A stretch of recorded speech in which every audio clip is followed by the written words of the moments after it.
I'd bet. So the story opens with everybody glazing the Emperor, right? They're all singing his praises while we pan over this gorgeous kingdom full of praying statues. Then out of nowhere, a dude with an axe busts through the gate swinging like, "Mind if I praise the Lord?" But something goes wrong. His axe cracks mid-swing, and then his entire body gets folded too. Luckily, he rolled deep. His homies with spears pull up for backup. However, all that glazing don't mean a thing when our protag shows up. He slides in, calm as ever, and proceeds to slice everyone up like he's making omelets. Then he just stands there, aura farming like, "That was the special task force? Light work. Where's the Emperor? I got a blade I'd like him to meet." Then, plot twist, the dudes he just folded start twitching. Turns out they're zombies now, still under the king's control. Some of them beg for death, others are still glazing. Our boy? No hesitation. The zombie lunges, he counters clean, and the dead stays dead. Meanwhile, this little pixie is flying above King Leon, looking stressed. He gives her the old "don't worry about it," but right then, our boy walks in to shut all that down. Leon hits him with the cliche, "How could this be? You were my most loyal servant, captain of my task force." But our boy just keeps walking while Leon's busy reminiscing, talking about, "You started from the bottom, now you're here. You had everything. Why are you so unsatisfied?" And that clearly hit a nerve. Our boy snaps the blade from his own leg and jams it in his ear, pulling out some kind of mind worm. He's livid. Screams back, "What a joke. I never wanted to be controlled.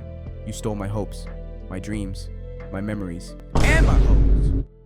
Who even am I without my hoes?" Okay, I made up the hose part. But that was funny, huh? Anyway, Leon grabs the pixie and bites her head off. Yeah, that happened. Our boy's rattled. Not just by the bite, but by the fact that his arm's now missing. A blade had slashed through him and stuck into the wall. He's trying to process how he even got hit, while Leon slides into his villain monologue like, "It's a shame. I'm not sure how you found the bug. You were my favorite toy." Our boy's vision fades to white as he starts accepting this massive L. But just before it's over, he hears a woman's voice yell out. Our boy wakes up blinded by light thinking, "Damn, did I die?" But nah, he feels around and touches that great stone sword, and instantly knows where he is, the old training ground, the place where he used to get his ass beat regularly. Then he realizes his body's smaller, younger. Before he can get his bearings, bam! A wind fist sneaks him and sends him flying into a wall. "Keep your eye on the birdie, or get your ass beat," the soldier says. Our boy recognizes him, number 12, Roman, an old comrade from back in the day. That's when it clicks. He's in the past, his training days. Doesn't matter how, what matters is, he's got a second chance to kill the Emperor. This time, with prep. Knowing the future, he immediately hits 12 with some cold-blooded wisdom. "You'll never get any poon-poon. Might as well focus on training." 12 charges in with a rage boost, but our boy activates Ultra Instinct.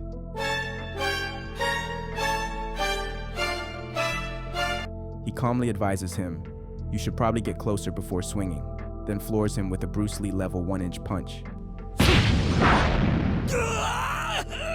12 is shook. How do you even know that move? Our boy moves to finish him off, but suddenly, a locket falls out of his robe. He picks it up. Inside is a picture of him as a kid, with a man and woman he doesn't recognize. Then suddenly the moment hits him. He spent so long chasing revenge, he almost made the same mistake again. This can't just be about payback. It has to be about escape, about reclaiming the family he lost. But to do that, he'll have to survive the place that broke him the first time. Started from the bottom, now we're here. Flash forward, our boy Jan is now captain of the army, second only to the king. But forget all that. Right now he's hauling poop buckets up a mountain. Going back in time ain't as cool as it sounds. Meanwhile, training on the grounds is hell. There are 1,000 soldiers, each given a rank number based on skill. 4 people die every day. The only way to survive is to climb the ranks. Kill or be killed. Lower ranks, you're either cannon fodder or a glorified janitor. While hauling waste, Jan gets bumped. He drops the bucket. Luckily, no dookie spill. He looks up, ready to go off, only to see he got bumped by a top-ranking baddie. Her name, Lorena Beowulf, one of the top 3 elite trainees. The other 2, Cruel Dwight and Karsa Ifreen. Cruel lives up to his name. Dude immediately gets in Jan's face. "Watch your mouth, scrub. You're a small fry." Jan keeps his cool and apologizes, though he's dying to crack this guy's skull. Karsa, meanwhile, picks up Jan's things quietly. They walk off, and our boy just keeps plotting. Later, as Jan finishes his rounds, he senses a weird, evil aura nearby. He pretends not to notice and tries to peek around the corner. It's Lorena, and she spots him instantly.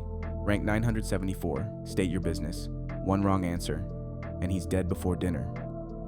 We're introduced to one of the Empire's most wanted, Glad the Blue Iron Arm. But why is it blue? Bro definitely uses it for extracurricular activities.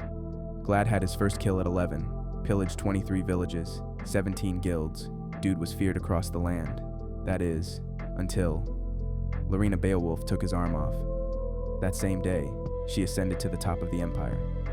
Back to the present, Jan tries to play dumb, but Lorena's not buying it. She confronts him directly. Why are you hiding your true strength? What's your goal?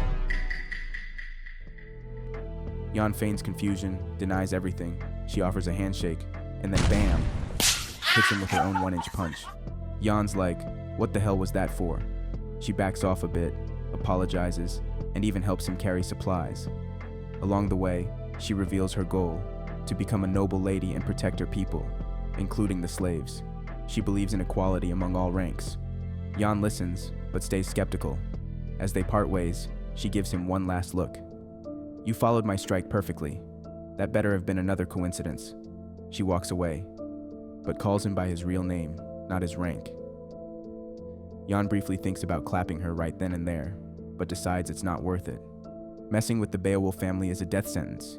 Back to the escape plan. He heads to a hidden stall, narrating how people try to escape all the time. Most fail, but one guy did manage to slip out for a while, and Jan tricked him into spilling how. Turns out there's a trick wall in Area 3, and now Jan's found it. The way out is real, but so are the monsters guarding it. A little digging, and our boy might just be free. Later, a soldier takes roll call in the dungeons. Jan doesn't respond. The soldier gets pissed, but Jan could care less. Once alone, Jan starts planning. He knows if he gets caught, it's Kebab City, public execution. He needs a game changer, so he pulls out an ancient scroll, Breath of the Shadow Dragon. He's got the knowledge, but he's not sure if his young body can handle it. He tries, takes a deep breath, farms aura, lets it flood his body, but something's off. His aura is unbalanced. It nearly fries him. He lets it go for now, and remembers the king once gave him this technique. Was that a setup too? There's a second scroll. He knows where it is, but aura training can wait. He's gotta escape first. The next day, all trainees are gathered near the stone and rumors are flying. We're going home, but Jan knows it's Cap. He throws up a hood to stay low, but it's too late. Boom! A voice blasts through the crowd. Shut the hell up, you nappy-headed virgin ass. Stanky drawer, no testy. It's a high-level technique, a voice-only pressure wave. Untrained soldiers are collapsing from the sheer force. Jan stares up, annoyed. He knows exactly who this is. Damien, head drill sergeant, and the last person he wanted to see again. He escaped death once, but now death has a name, and it's Demian. New corpses of power-ranked soldiers are dragged off while Demian keeps running his mouth. If it were up to me, he says, I'd bury all of you 6 feet under and deliver your maggoty corpses back to your families myself. But the Emperor has other plans. Apparently, he's feeling generous. So Demian announces the launch of the Dragontooth Army, a special squad assigned to protect the king. Sounds like an honor. But to Jan, it's just a load of hoopla! He knows the truth. These soldiers become puppets, brainwashed by bugs, doomed to a disgusting fate. The trainees clap for the merciful offer until number 12 raises his hand. He goes, if this gig's so great, will it give me the chance to beat a high-ranking officer's face in? Jan's like, bro, what are you doing?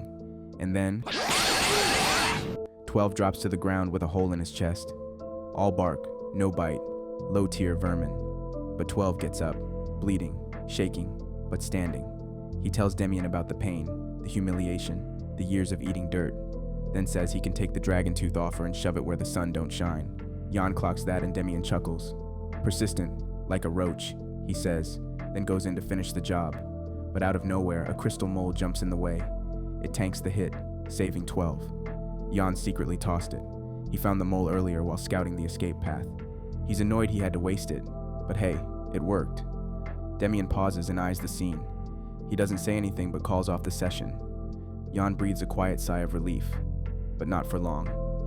Demian smirks as he leaves because he found some toys worth playing with. If Demian's smiling, someone's about to suffer, and Jan's officially on his radar. Jan's got no idea what kind of chaos is coming. For now, he's deep in his tunnel project, chipping away dirt, laying planks, staying hidden for 3 straight days. He chose an abandoned building off the map, no foot traffic, low risk. But then, clink. He hits something weird. A burst of light flashes in his face. What the? Later, during morning roll call, a soldier starts sniffing suspiciously. There's a smelly smell that smells. Smelly. Anchovies. Jan gets called out and lifts his hood. Dude's face is covered in pure sewage, but he plays it cool, saying, "I dropped a barrel. It had dookie in it." The soldier's disgusted and says, "Get your dirty ass, smelly ass, no bath having ass, ugly looking low rank ass." Later, Jan dries his clothes and reflects. Turns out that burst of light was from busting open an old sewage line. Gross, but the plan's still on track. Thanks to his intense training, he's already regained a chunk of his former strength. While stretching, he overhears some soldiers gossiping. Damien's leaving his post. Jan smiles. Perfect timing, but someone's watching. He heads to the washroom and hears footsteps. He panics. Did Lorena or Damien catch on? Nope, it's just 12. Jan tells him to rest. He's still injured, but 12's like, "Who do you think I am? This ain't blood, it's a popped pimple." I'd personally be worried if that much blood came from a pimple. Jan tries to dip, saying he's got work to do. But Sherlock Roman here goes, "Yeah, digging tunnels probably takes a while, huh?" Jan freezes. 12 smiles. The drill sergeants are gonna love this. They stare each other down. Roman's onto him, and trust might be the biggest risk yet. Dash! Shadowheart's 16th move. Shadowheart slash. But nothing happens. Jan's just thinking about murdering again and stays quiet. So 12 starts poking at him. "What's wrong? You scared I'll snitch?" "Maybe I won't." "Say something, damn it." Jan finally responds, "You won't snitch. You hate the sergeants more than you hate me. You were ready to die rather than stay quiet at the rally. You probably want to escape with me." 12 finally admits, "Yeah, you've got aura. You could have killed me back in our fight. I've seen you from the crowd. You stand out." Jan asks how he figured it out. 12 breaks it down. Footprints. Most trainees have granite dust on their boots. Yours had limestone. Matched your stride perfectly. Jan says, "Damn, smarter than you look." 12 responds, "I'll take that, I guess," then asks more about the escape plan. Jan offers to bring him along, but 12 hesitates. He wants time to think. Jan pushes. "No time to think, Roman. Decide now." Roman enters full Sherlock mode. "If we both escape, they'll chase the higher rank first. That's me, so I'll die, and you get away. Basic strategy." Jan once again says, "You're smarter than you look." Roman once again takes the backhand, but then grits his teeth saying, "I'll take the bait." Late at night, they're suddenly called to a rally. Damien's in a suspiciously good mood. "Alright, maggots, usually I call y'all out here to murk someone. But today, I'm feeling generous." He announces the first test, set for next week. The location, the Mountain of Blades. Jan already knows what's coming. The Mountain of Blades is cursed. Story goes, a kid named Nilpi had a sick mom and heard rumors of herbs at the summit. He promised to bring them back, but he didn't make it. At least his mom passed before she found out. Personally, the idea has me singing. Hell no, to the no, no, no, yeah, to the no. They say the deeper you go, the worse the monsters get. Most haven't even been discovered. And in the deepest part, the Mac Daddy beast is waiting. Damien claps in excitement. He can't wait to see who dies next. Just then, a soldier whispers something in his ear. He's being summoned, and Damien glares, annoyed. Jan smirks. He knows what this is. As Damien leaves, Lady Beowulf enters. Everyone steps aside, out of fear, or maybe to sneak a peek at the cheeks.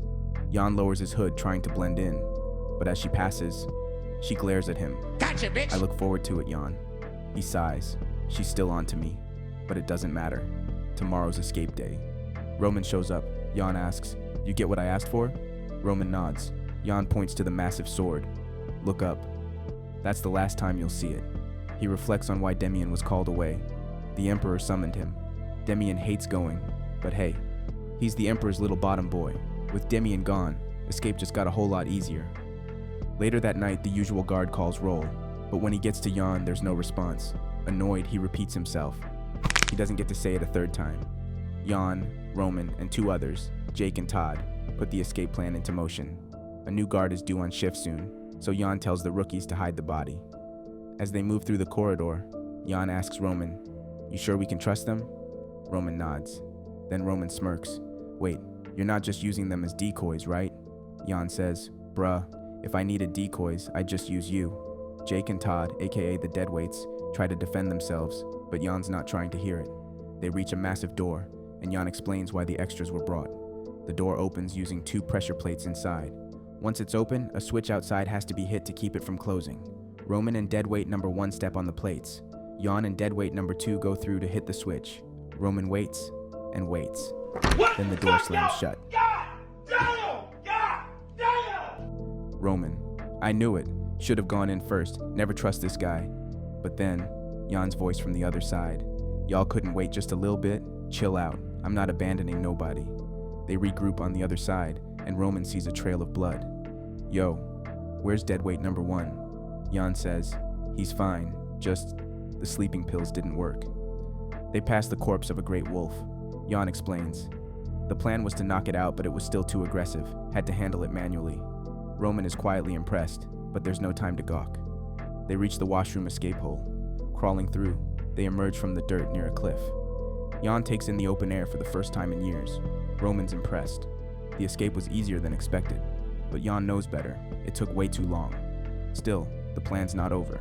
Now that the guards will be hunting them down, this is just the beginning. "All right, listen up," Jan says. "This forest is huge. We're dead center. It'll take 2 days to get out." Roman asks, "Why not just hide in the trees?"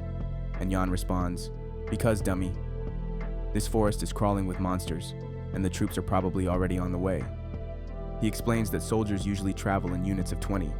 If they split up, the enemy will have to split up too. Better odds. Roman calls Cap. "You just want me to be a decoy so you can escape." Jan shrugs. "Shouldn't have ranked so high then." They agree to split, but before they go, Roman asks, "All the display numbers have labels, except mine. What gives?" Jan ignores the question and preps to leave. Before he can go, one of the Deadweights takes off his hood. Turns out, dude has a main character face. He thanks Jan and promises to repay him if they meet again. So, yeah, he's showing up later with perfect anime timing for sure. Even Jan is caught off guard thinking, "Wait, this guy had plot?" Roman cuts in saying, "I hope we never see each other again." But he doesn't mean to throw shade. He means if they do meet again, the plan failed. Everyone agrees. Then, swoosh, they scatter into the night. Jan activates Breath of the Divine Dragon, jetting up a tree to scout the area, full Zenitsu mode. He doubts the Deadweights will survive. But then again, he's also not at full power in this younger body. No worries. He grins, excited to see how strong the task force really was. Meanwhile, the task force scrambles to track the escapees, terrified that lunatic Demian might find them first. Too late. Hey, how you doing, lil' mama? Let me whisper in your ear. One trainee clenches his cheeks in fear. Demian gently places a hand on his shoulder. The trainee nervously assures him, "We'll catch them, no problem." Demian smiles. The other guards look away. They know what's coming. Suddenly, Demian pushes down on the guy's shoulder so hard. My leg! The trainee begs for mercy. Demian coldly crushes his skull without hesitation. Then he turns to the next guy. "Tell the others to stand down. I'm handling this myself." One of the escapees has my attention. 3 task force soldiers dash through the forest in pursuit. Their leader suddenly stops. "Wait, doesn't this seem too easy?" They tracked footprints and other signs, but something feels off. The other 2 wave him off. "We're chasing number 974. He's just a scrub. Let's keep moving." The fog thickens. "We better hurry," the leader says, "or we'll lose visibility." Then, one soldier gets snatched into a tree, gone. The others don't notice right away, but when one turns around, Gotcha, bitch. the leader spins, confused. No backup in sight. Damn, I was right. Suddenly, a hand tries to grab him. He counters with a spin slash, slicing through a tree. "Not falling for that, rookie," he mutters. A wire wraps around his neck. He's yanked up into a tree, hung like prey. His final thought, "It was a trap. I never stood a chance." Jan loots the bodies, picks up a knife and learns a body hardening technique. He plans to escape before the fog clears. But then, he spots a campfire smoke in the distance. He knows the task force wouldn't start a fire. It must be one of the Deadweights. They were just supposed to be decoys. But of course, Jan can't help himself. He jets toward the smoke, but then he freezes. Something's behind him, watching. It's a good thing you took the bait, a voice says. Jan turns around. Demian. Smiling. Jan stays silent. The plan's gone off script. Demian shouldn't be here this early. The timeline has changed. Demian smirks. That mole you threw to save Roman, that's what gave you away. He's impressed at how fast it all happened. There's something special about you, maggot.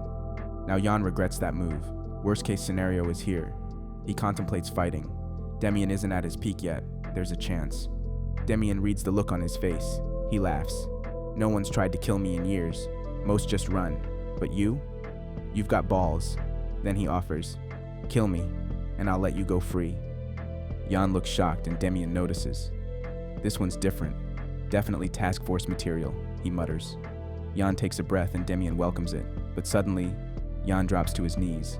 Please, help me, he begs. Demian is stunned. Jan cries out in front of Demian, says he can't see properly, claims Roman kidnapped him and left him to die. Please, drill sergeant. You're my only hope. Demian stares. Then, snatch. He catches a blade mid-air. So you thought you'd catch me slipping 974? But another blade comes flying. It grazes Demian's eye. He looks up. Jan's gone. Fled? Wrong. Jan drops from above. Shadow art. 15th move. Shadow obliteration. Clang. Jan skids back. Injured. Demian countered. A black mist surrounds him now. Omega beams fire out of the smoke like he's Darkseid. Jan bobs and weaves. Then he counters. Shadow art. Pentagram. He slashes a 5-point defense through the beams. He survives, but his knife doesn't. Demian emerges. You really thought I'd let you go? I've never been this entertained in my life. Then Jan notices something. A crest on Demian's shoulder. Flashback to the locket of his family. He remembers the back cracked open one night, revealing a hidden symbol. The same symbol Demian is wearing. What the hell? Why does he have my family's crest? If you've made it this far, then you probably enjoyed this video. So watch this next one. Till next time.